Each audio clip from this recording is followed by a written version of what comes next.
बिस्मिल्लाहिर्रहमानिर्रहीम। दोस्तों, आज हम बात करेंगे कि जो प्राइम मिनिस्टर ने कंस्ट्रक्शन के लिए जो रिलीफ पैकेज दिया था, उसके तनाज़र में जो प्रोविंसेस ने या फेडरल गवर्नमेंट ने जो लेजिस्लेशन की थी, उसमें क्या रायतें हैं, क्या बेनिफिट दिए गए हैं। तो इसके दो पार्ट हैं। एक वो पार्ट है कि जो आम बंदे के लिए बेनिफिट्स हैं या इंसेंटिव्स हैं, और कुछ इंसेंटिव या बेनिफिट्स वो हैं जो स्पेसिफिक हैं बिल्डर और डेवलपर के लिए। तो इस वीडियो में हम बात करेंगे जो इंसेंटिव आम बंदे के लिए हैं, चाहे आप बिल्डर या डेवलपर नहीं भी हैं, तो क्या आपके लिए कोई बेनिफिट, कोई रायत इस पैकेज में है, तो उस पर हम बात करेंगे। तो बुनियादी तौर पे 5 वो इंसेंटिव या बेनिफिट्स हैं जो आम बंदे के लिए अवेलेबल हैं, जो ये लेजिस्लेशन की गई है इसके बाद। तो उसमें पहला इंसेंटिव की अगर हम बात करें तो वो ये है कि जो प्रॉपर्टी अगर आप ट्रांसफ़र करते हैं, उस पर जो ट्रांसफ़र कास्ट है वो रफली 6% के करीब होती है। अगर हम लाहौर की बात करें तो उसमें 5% स्टैंप ड्यूटी होती है और 1% TMA, तो ये 6% कास्ट है। उस जो आपकी जो स्टैंप ड्यूटी है उसको 5% से रिड्यूस करके 1% कर दिया गया है। यानी इसका मतलब ये है कि अब आप 1% TMA और 1% स्टैंप ड्यूटी, तो टोटल कास्ट विल भी 2%। अगर आपकी जो प्रॉपर्टी ट्रांसफ़र कर रहे हैं वो 1 करोड़ रुपये की है, तो पहले उस पर 6 लाख कास्ट है, तो अब आपकी 4 लाख, अब आपकी 2 लाख कास्ट आएगी, 4 लाख का बेनिफिट है, जो कि एक सब्सटेंशियल बेनिफिट है। लेकिन इसमें 2 कंडीशन हैं जो ज़रूरी हैं, जो आपको आपके ज़हन में रखनी चाहिए। पहली बात तो ये है कि ये सिर्फ अर्बन जो इलाका है उसके लिए, ये किसी गांव या देहात के लिए वहाँ प्रॉपर्टी आप ट्रांसफ़र कर रहे हैं तो उस पर ये बेनिफिट आपको नहीं मिलेगा। दूसरी इसमें जो कंडीशन है वो ये है कि ये 1 अप्रैल से लेके 30 जून तक का पीरियड है।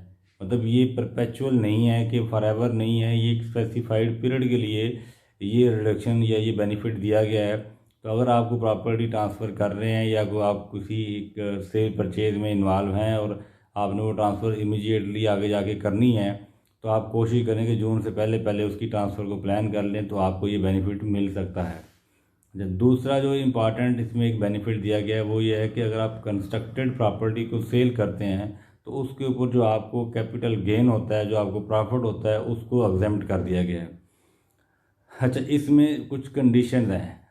जब ये कानून पास हुआ, इससे पहले की पोजीशन ये थी कि अगर आप कंस्ट्रक्टेड प्रॉपर्टी 4 साल तक जब आपने परचेज़ किया विद इन 4 ईयर्स बेचते थे, तो उसके ऊपर टैक्स होता था, डिपेंडिंग अपॉन कि आप 1 साल बाद बेच रहे हैं या 2 साल बाद बेच रहे हैं, उसके रेट फ़र्क थे। लेकिन 4 साल बाद अगर आप बेचते थे तो वो एग्जेम्प्ट होती थी। अब जब ये कानून आया है तो इसके बाद आप प्रॉपर्टी चाहे 1 साल के अंदर बेच दें तो उसका जो कैपिटल गेन है उसको एग्जेम्प्ट कर दिया गया है। अच्छा, इसकी लेकिन कुछ कंडीशंस हैं। जिस तरह पहले मैंने कहा कि एक तो ये कंस्ट्रक्टेड प्रॉपर्टी के लिए है, दूसरा ये रेजिडेंशियल कंस्ट्रक्टेड प्रॉपर्टी है। यानी अगर आपको कमर्शियल प्रॉपर्टी बेच रहे हैं, चाहे वो कंस्ट्रक्टेड ही हो, उसके ऊपर ये इंसेंटिव अवेलेबल नहीं होगा। दूसरा ये है कि ये सिर्फ रेजिडेंट जो इंडिविजुअल हैं उनके लिए ये बेनिफिट है। टैक्स के कवानीन में रेजिडेंट और नॉन रेजिडेंट का एक बड़ा रोल होता है और उसके ऊपर आपकी टैक्सेशन काफ़ी हद तक चेंज हो जाती है अगर आप रेजिडेंट हों। तो इसके ऊपर ऑलरेडी हमने एक वीडियो बनाई हुई है कि आप किस तरह से चेक कर सकते हैं कि आप रेजिडेंट है या नॉन रेजिडेंट। उसका लिंक मैं कोशिश करूँगा इसमें शेयर कर दूँ। आप यूट्यूब पर जाके खुद भी उसको स्क्रॉल करके चेक कर सकते हैं कि आप रेजिडेंट है या नॉन रेजिडेंट। तो बहरहाल ये जो इंसेंटिव है ये सिर्फ़ और सिर्फ जो रेजिडेंट इंडिविजुअल हैं उनके लिए दिया गया है। फिर इसमें कुछ कंडीशन और हैं कि जो रेजिडेंशियल प्रॉपर्टी आप बेच रहे हैं, जिसके ऊपर आप कहते हैं गेन अवेल करना चाह रहे हैं, एग्जम्पशन गेन पे, वो प्रॉपर्टी आपकी या अपनी ज़ाती रहायश में हो या आपकी स्पाउस उसमें रह रही हूँ या आपके डिपेंडेंट्स उसमें रह रहे हों, और वो जो बिल्डिंग है, वो जो रहायश है, वो जो आप बेचना चाह रहे हैं प्रॉपर्टी, उसमें कोई यूटिलिटी का एक बिल या जिस तरह सुई गैस है या बिजली का बिल है, कोई एक बिल आपके नाम पर इशू हुआ हो। जब फिर इसमें जो एक रिस्ट्रिक्शन दी गई है कि उसका जो एरिया है, अगर आप घर बेचना चाह रहे हैं तो उसका एरिया 500 गज़ यानी 1 कनाल से ज़्यादा का वो अगर घर है तो उस पर ये अवेलेबल नहीं होगी। 1 कनाल के घर तक ये अवेलेबल है। इस तरह आपको फ्लैट बेच रहे हैं तो उसका जो एरिया है वो 4000 स्क्वायर फुट तक का फ्लैट है तो उस पर ये एग्जाम्पशन होगी। उससे ऊपर वाला बड़े से बड़ा फ्लैट है तो उस पर आपको ये बेनिफिट नहीं मिलेगा। फिर इसमें एक और कंडीशन है कि अगर आपने इस क्लास के तहत पहले एग्जाम्पशन अवेल कर ली है तो दोबारा एग्जाम्पशन नहीं मिलेगी। मतलब यह है कि एक प्रॉपर्टी का बेनिफिट आप इस क्लास के तहत ले सकते हैं, और एक से ज़्यादा प्रॉपर्टीज बेचेंगे तो जो नेक्स्ट प्रॉपर्टी होगी इसमें मतलब उस पर आपको वही 4 साल वाला जो कानून है उसमें रह के देखना होगा कितने साल बाद बेचे और क्या उस पर आपको टैक्स बनता है।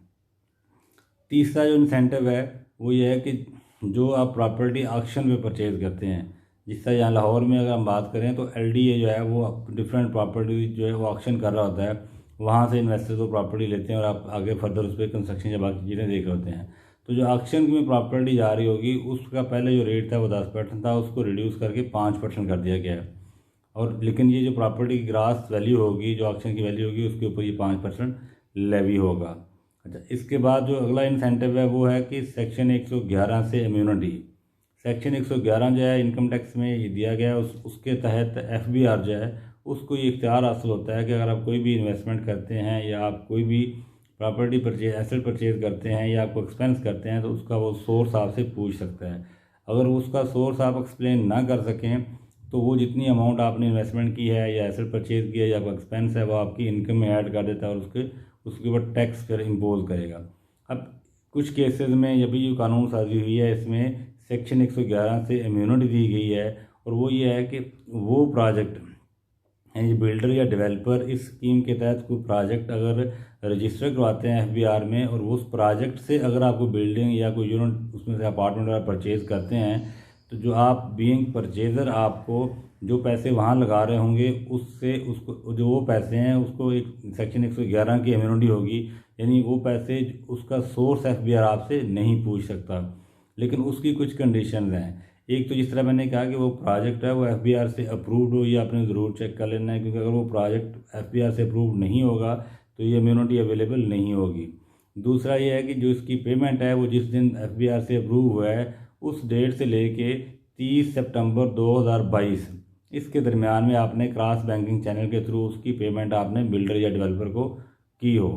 अच्छा, तीसरा इसमें यह है कि कितनी वैल्यू तक आपको इम्यूनिटी हासिल होगी। जहाँ पर भी आप वो बिल्डिंग या वो यूनिट परचेज़ कर रहे हैं वहाँ पर FBR का रेट जो दिया होगा उसका 130% लेके, यानी अगर 1 करोड़ की वहाँ पे FBR का रेट है तो 1 करोड़ 30 लाख तक का आपको इम्यूनिटी अवेल इसमें कर सकते हैं। अगर आप समझते हैं कि ये जो FBR का रेट है 130% ये कम है तो आपकी चॉइस है कि आप जो स्टेट बैंक के अप्रूव्ड वैल्यूएटर्स हैं कोई 2 वैल्यूएटर जो हैं उनसे आप वैल्यूएशन करवा लें और जो वैल्यूएशन आएगी उन दोनों में से जो लोअर होगी वो वर्सेस जो FBR का जो वैल्यू का 130% है विच एवर इज़ हायर, इस अमाउंट तक आप इम्यूनिटी ले सकते हैं। लेट से अगर 1 करोड़ 30 ये बनता है तो अगर आप प्रॉपर्टी 1 करोड़ 50 लाख की दे रहे हैं तो जो ऊपर वाला 20 लाख है उसको सेक्शन 111 से इम्यूनिटी नहीं होगी, उसका सोर्स आपको बताना पड़ेगा। अच्छा, फिर इसमें एक लास्ट इंसेंटिव ये है कि अगर आपको प्लाट परचेज़ करते हैं इस नीयत से कि मैं इस पर कंस्ट्रक्शन करूँगा, अगर आप कंस्ट्रक्शन के पर्पज़ से कोई प्लाट परचेज़ कर रहे हैं तो वो जो प्लाट परचेज़ करने पे आप जो पैसे आपके हैं उससे उसका भी सोर्स FBR नहीं पूछेगा, उसको भी सेक्शन 111 की इम्यूनिटी हासिल होगी, लेकिन उसके लिए भी कुछ कंडीशंस हैं। पहली कंडीशन तो जिस तरह मैंने कहा कि आप उसको उस पर बिल्डिंग बनाने के लिए उस पर कंस्ट्रक्शन करने के लिए परचेज़ कर रहे हैं और ये जो परचेज़ है ये 31/12/2020 तक आप ये परचेज़ आपको प्लाट इससे पहले करना होगा, आपको नाम ट्रांसफ़र करना होगा। फिर जो पूरी इसकी पेमेंट है वो क्रॉस बैंकिंग चैनल के थ्रू आपको 31/12/2020 तक करनी होगी और उस पर कंस्ट्रक्शन भी कमेंस करनी होगी। और ये जो कंस्ट्रक्शन है ये आपको कंप्लीट करनी है 30/9/2022। अगर आप इस पीरियड तक कंस्ट्रक्शन कंप्लीट नहीं करते तो आपको ये इम्यूनिटी अवेलेबल नहीं होगी, आपसे जो उसका सोर्स है वो पूछा जाएगा। अच्छा, इसमें भी जिस तरह हमने ऊपर बात की कि कितनी वैल्यू तक आपको इम्यूनिटी हासिल होगी, वो इसका भी सेम क्राइटेरिया है जिस तरह जो फर्स्ट परचेज़र है उसके लिए है कि अगर आपका जो FBR का रेट है वहाँ पर उसका 130%, या अगर आप समझते हैं कि वैल्यू कम है तो आप स्टेट बैंक के अप्रूव्ड जो वैल्यूएटर्स हैं उनसे वैल्यूएशन अपनी करवा सकते हैं। तो ये वो इंसेंटिव्स हैं जो आपको ये जो अभी लेजिस्लेशन हुई है, कानून साजी हुई है, इसमें हुए हैं। कुछ इंसेंटिव वो हैं जो प्राइम मिनिस्टर ने अनाउंस किए हैं लेकिन उसकी कानून साजी अभी नहीं हुई। जो आने वाला बजट है मेरा ख्याल है उसमें वो कुछ चीज़ें जो हैं उसकी कानून साजी होगी और वो शायद अगले जो बजट अप्रूव होगा तो उसके बाद से कुछ फर्दर इंसेंटिव्स भी आपको अवेलेबल होंगे। ये जो इम्यूनिटी है इसमें एक चीज़ आप क्लियर कर लें कि जो पब्लिक ऑफिस होल्डर है उसको ये इम्यूनिटी अवेलेबल नहीं होगी सेक्शन 111 की। इस तरह से लिस्टेड कंपनी है या आप ऐसी प्रोसीड्स हैं जो क्रिमिनल ऑफेंस की वजह से कहीं आपने ली हैं या कहीं मनी लॉन्ड्रिंग की वजह से किसी के पास आई है एक्सट्रैक्शन, तो वो ऐसी जो इल गार्टन मनी है वो इसमें कवर नहीं होगी। हाँ, अगर कोई ऐसी मनी है जिस पर टैक्स पे नहीं किया हुआ तो उसको इस सेक्शन 111 से इम्यूनिटी हासिल होगी। नेक्स्ट वीडियो में हम कोशिश करेंगे इंशाल्लाह जो बिल्डर और डेवलपर की जो इंसेंटिव दिए गए हैं उस पर हम बात करें। तो शुक्रिया।